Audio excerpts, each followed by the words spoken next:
এইটা হচ্ছে গরিবের বাড়ি, মানে তোমার শ্বশুর বাড়ি। আমার তো ভয় হচ্ছে, তোমাকে বিয়ে করে বাড়িতে সরাসরি নিয়ে আসলাম, না জানি মা কি বলবে। আচ্ছা, সরাসরি মাকে ডাকি। হ্যাঁ, ঠিক আছে।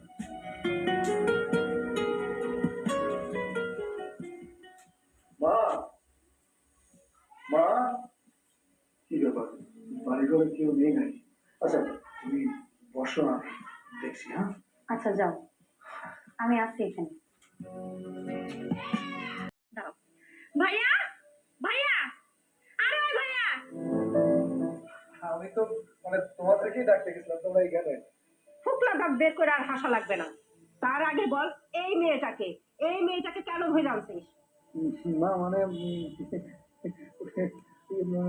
হ্যাঁ, হইছে, আর বলতে হবে না। এই বাড়িতে তোমার কতটুকু ক্ষমতা আছে সেটা আমার বোঝা হয়ে গেছে। মা, আপনাকে তো আমি একটু আগেই বললাম। থাক, আবার বলতেছি। আমরা কিছুক্ষণ আগে বিয়ে করছি, আর বিয়ে করে আপনার বাসায় চলে আসছি। এখন এটাই আমার শ্বশুর বাড়ি, এটাই আমার সব।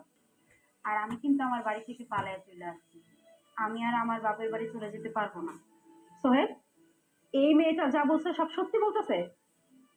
কি রে, কথা বলছ না কেন? মা, আসলে ও যা বলছে সত্যি বলছে। আমরা দুজন দুজনকে ভালোবেসে বিয়ে করেছি।